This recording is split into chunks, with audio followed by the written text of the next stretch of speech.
네, 여러분 안녕하세요. 오늘부터 사전투표가 시작이 됐는데 역대 최고 투표율을 기록하고 있네요. 코로나 때문에 투표율이 낮아질 거라고 하는 예측이 사실 빗나간 거예요. 게다가 오늘 그 배종찬 여론분석 전문가분이 그 얘기 하시더라고요.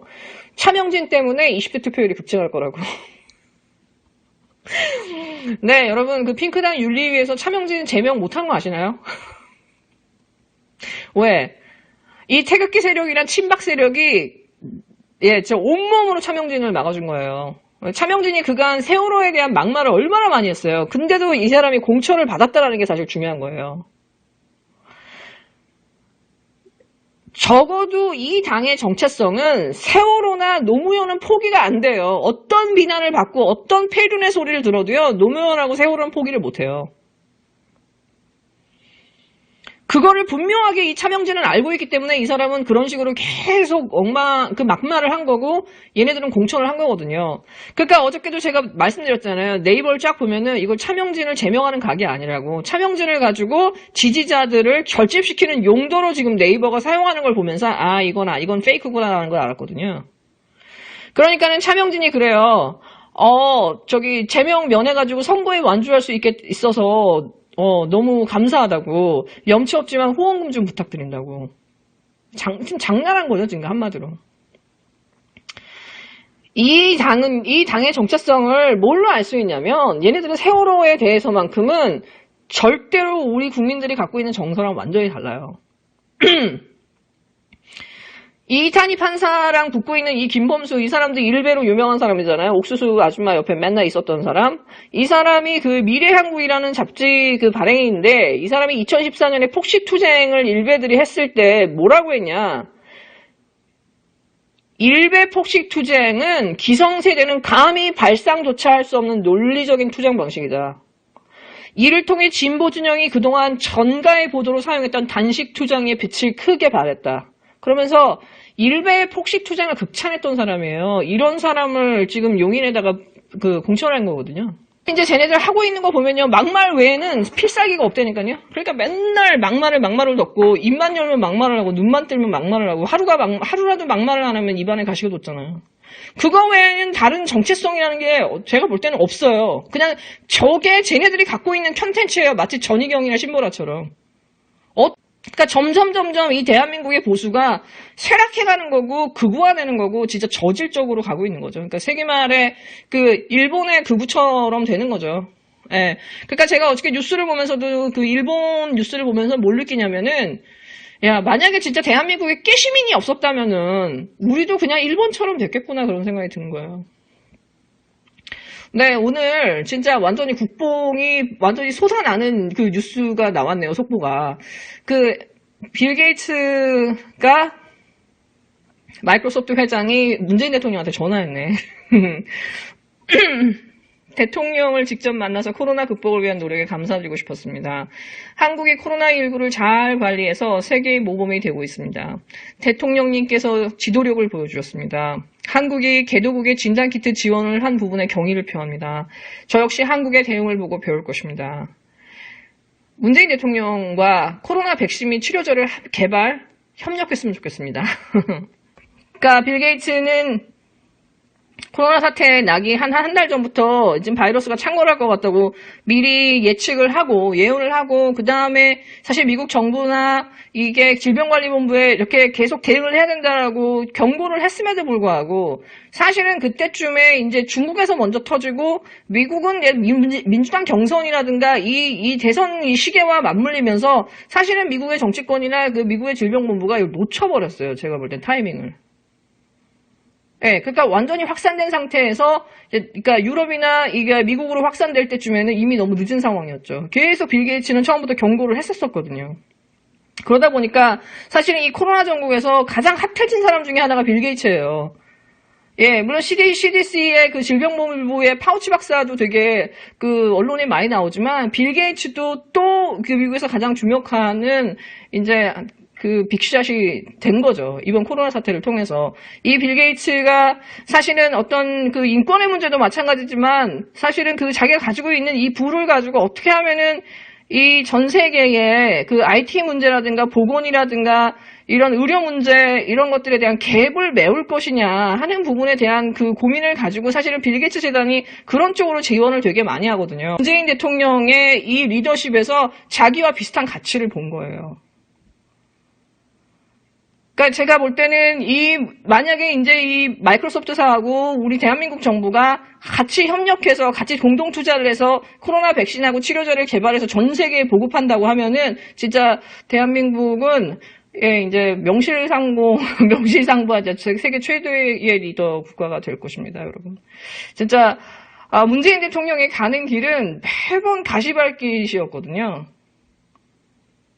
마치 예수님이 가는 갈보리 언덕 같았는데 그 마지막에 문재인 대통령의 그 보여주는 그 마지막은 너무나 이게 진짜 감동적인 것 같아요. 오늘 진짜 문재인 대통령의 지지율이 거의 60을 뚫고 어저께 59.9까지 나왔죠. 65, 70까지 날아갈 것 같아요. 네, 사실 이제 개인적인 그런 앙금도 있지만은 사실 시민당이나 열린민주당이 집중해야 될 거는 문재인 대통령의 이 두 당의 합이 문재인 대통령의 지지율에만 육박해주면 다 해결되는 거 아니에요. 서로 어떻게 협력해서 180석 가까이 진짜 낼 수 있나, 문재인 대통령이 만들어놓은 이 지지율의 길을 뚫을 수 있나를 같이 고민하고 마지막까지 최선을 저는 다했으면 좋겠어요. 네, 어저께 참 심각한 뉴스가 하나 있는데 MBC에서 그 방통위의 그 채널A 사장이 출석을 했습니다. 근데 이 사람이 웃긴 게 뭐냐면은 자기들은 몰랐다요. 윗선은 몰랐는데 이 기자 하나, 이동재라는 이 기자 하나가 취재윤리를 위반한 거는 인정했어요. 꼬리 자르기를 하겠다는 거죠. 근데 웃긴 게 뭐냐, 인정하면서도 이 기자의 전화라든가 이 컴퓨터에 대해서 하나도 조사를 하지 않았다는 거예요. 그러니까 방통위에서 지금 이거 가지고는 이거 충분하지가 않다. 해명이. 심지어 녹취록에도 그 회장이나 이 회사의 대표까지 다 알고 있다라고 녹취록이 나왔는데 이런 식으로 얘네들이 뻥을 쳐요.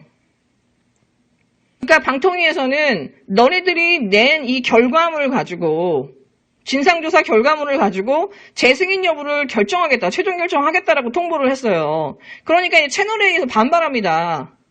21일까지 우리 진상 보고서 못 내니까 그냥 재승인 하라고. 너네 이미 다 결정한 거 아니냐고. 그러면서 그냥 적반하장으로 나오거든요. 사실은 대부분의 언론이 지금 침묵하고 있거든요. 그렇게 되면은 지금 이런 식의 어떤 이 진짜 말도 안 되는 범죄와 이런 게이트가 용인되는 사회로 가야 되느냐 이거죠. 이것만큼은 끝내야 된다는 거예요.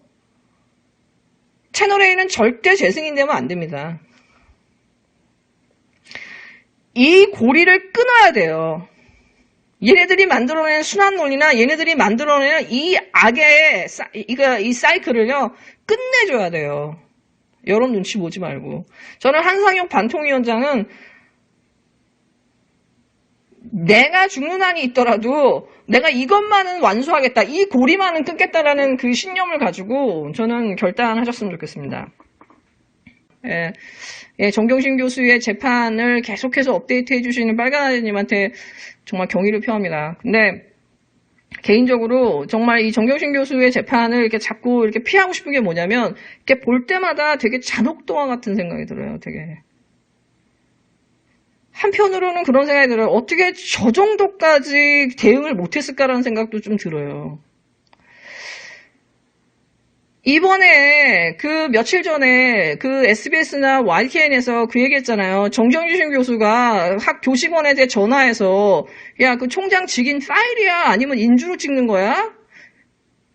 아니, 그거 원본을 인주에다가 묻혀가지고 도장을 찍는 거예요. 이런 내용을 물어봤다면서 검찰이 그거 봐라. 직인을 본인이 위조하지 않았으면은 정경심이 왜 전화해가지고 물어보냐. 그러면서 검찰이 그거를 언론 플레이를 빡시게 했거든요. 마치 정경심 교수가 위조한 거야?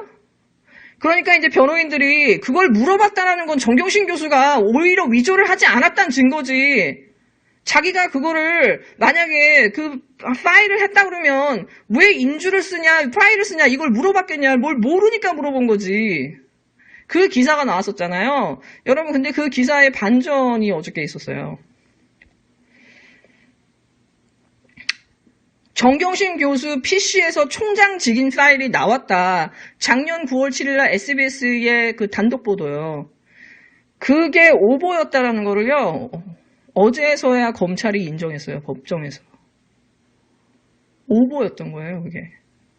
근데 정경심 교수는 그게 오보인 줄을 모르고 뭐라고? 내 PC에서 저기 총장 직인 파일이 나왔다고? 이게 어떻게 된 일이지? 그러고선 그 직원한테 전화해서 아니 이거 뭐 도장 찍는 거야? 아니면은 인주를 찍어가지고 위에다 찍는 거야? 이걸 물어본 거예요. 이분은 바보같이.